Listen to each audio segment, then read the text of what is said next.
कालू जी, क्या तुम्हें नहीं लगता कि कई दिनों से हमने कोई शरारत नहीं की? गौरी, कोई ना कोई शरारत करने को तो मेरा भी बहुत मन कर रहा है, परंतु कोई नई शरारत मेरे दिमाग में नहीं आ रही। तुम्हारी पत्नी के दिमाग में एक नई शरारत है, बहुत मजा आएगा कालू जी।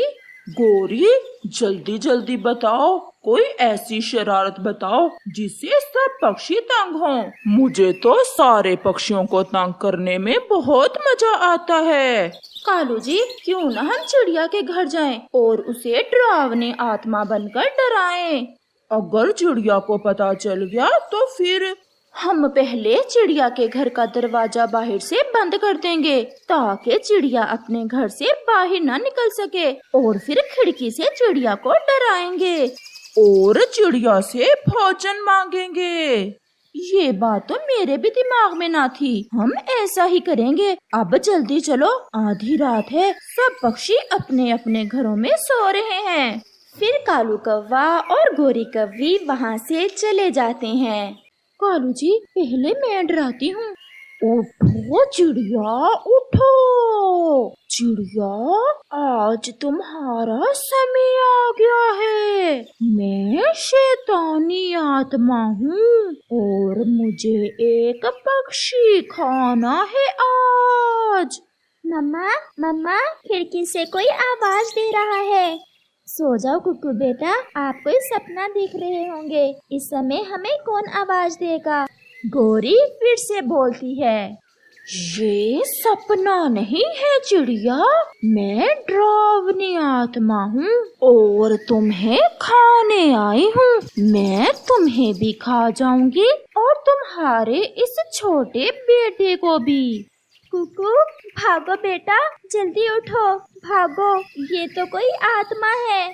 कोई नहीं भाग सकता हमसे बचकर, दरवाजा बाहर से बंद है। शैतानी आत्मा जी, हमें माफ कर दें, हमें खाने से आपका पेट नहीं भरेगा, हम पर तो कोई ज्यादा मांस भी नहीं है। मैं छोड़ देती हूँ तुम्हें, अगर एक वचन दो तो। बताएं बताएं आत्मा बहन जी, मैं सब करूंगी, परंतु मेरे बेटे को और मुझे कुछ ना कहना, हमें आत्माओं से बहुत डर लगता है। कल पहाड़ों पर बड़े पेड़ के पास हमारे लिए भोजन रखा ना, अगर ऐसा ना किया तो कल हम पहले तुम्हारे बेटे को खाएंगे और फिर तुम्हें। आत्मा बहन और आत्मा भैया जी, मैं भोजन रखाऊंगी, बस एक बार छोड़ दे हमें। और अगर किसी को बताया तो फिर? नहीं नहीं, मुझे क्या जरूरत है किसी को बताने की, भोजन ही मांगा है आत्मा जी आपने, मैं किसी को नहीं बताऊंगी। फिर गोरी और कालू कौवा वहाँ से चले जाते हैं। मैंने तो अपनी हंसी बहुत मुश्किल से रोकी कालू जी, जब चिड़िया मुझे आत्मा बहन जी कहकर बुला रही थी। और मुझे आत्मा भैया जी। अब तो कल हमें भोजन की कोई फिक्र ना होगी, मुफ्त में भोजन खाएंगे और सारा दिन सोएंगे। दूसरे रोज चिड़िया सुबह सुबह ही कबूतर की तरफ जाती है। चिड़िया बहन, क्या हुआ, आज सुबह सुबह ही भोजन की खोज में निकल आई हो? कबूतर भैया चलें, मुझे आज थोड़ा ज्यादा भोजन लाना है। परंतु क्यों चिड़िया बहन, आज आपने ज्यादा भोजन क्या करना है? कबूतर भैया कुछ नहीं, मुझे जरूरत है। फिर वो दोनों वहाँ से जाते हैं। गौरी बहन, आप यहाँ क्या कर रही हैं?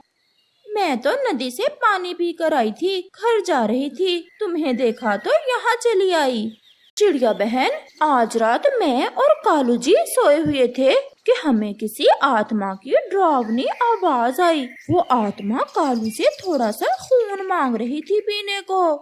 गौरी बहन, फिर क्या हुआ? क्या चली गई वो आत्मा? वो कब जा रही थी, हमने तो भाग कर अपनी जान बचाई, वो तो मेरे कालू जी का खून पीना चाहती थी।